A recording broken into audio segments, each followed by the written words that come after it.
Welcome the candidate for the U.S. Congress District 9, 20-year military veteran. Please give it up for Sargis Sangari. Let him hear it.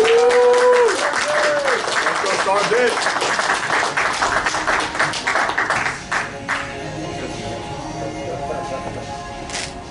Yeah, you're right. The lights are really bright. Yeah, almighty. That's not gonna affect my PTSD. Thanks a lot, man. That's up to God, man. Max, your girlfriend out here? No? On behalf of all the Jewish mothers, you're such a disappointment. But that's okay. Don't worry about it, buddy. For those that don't know, I'm actually a Syrian. You know, we're kind of kin blood. My ancestors used to kick his ass all the time, but we got the same mothers. I brought home one day a report card from Art at a C.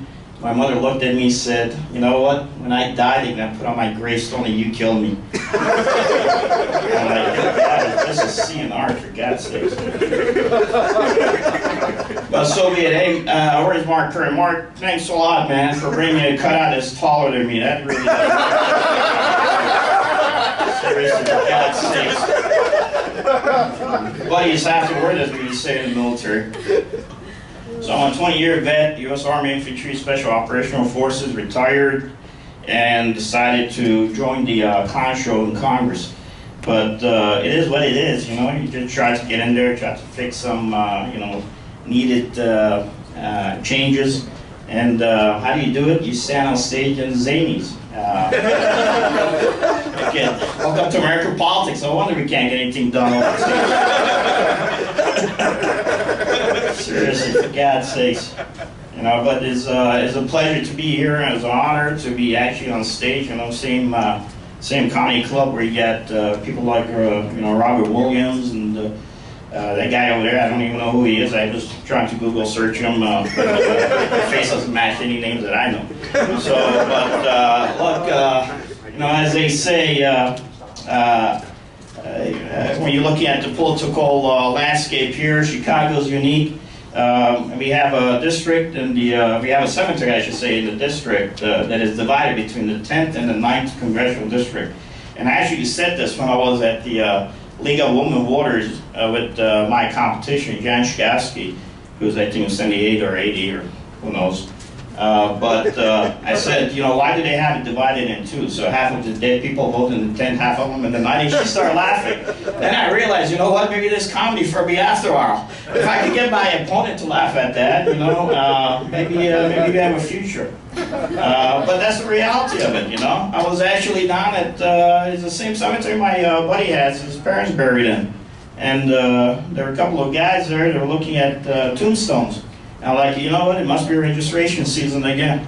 And I should have known as I walked past one of them, and he's like, I can't read this name, I gotta move on. And his buddy's like, hey, listen, man, every vote counts. You better make sure that he gets his right to have his voice heard.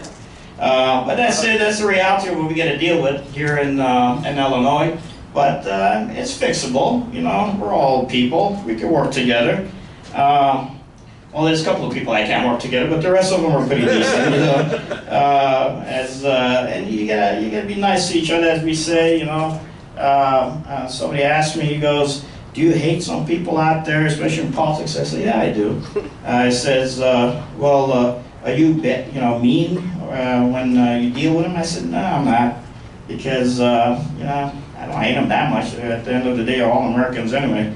And I said, I gotta tell you, if and I said, well, you know, sometimes I feel like I want to just go out there and you just want to kill that bad guy, you know. I said, look, listen to me.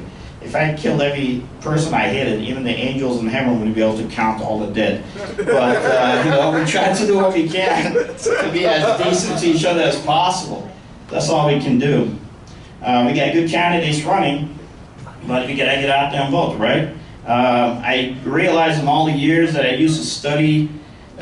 You know, listen to the pundits, study who the candidate is, where my Aunt Betty kind of put the kibosh on me.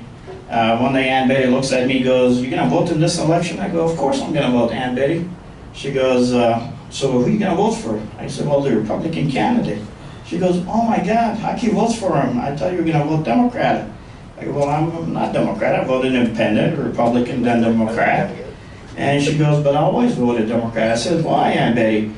And Betty says, well, because, you know, when the Great Depression took place, you know, it was the Democratic Party that saved us.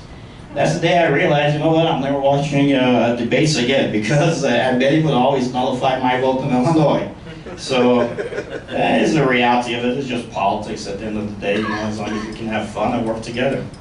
So with that said, Max, we're gonna do our best. Thanks for having us up here, man. And we'll, you know, he's a good guy. Any girls are interested, let us know. So that he getting married, the better off I'm gonna be. Thank you very much. Sargis Sangari, let him hear it. Come on.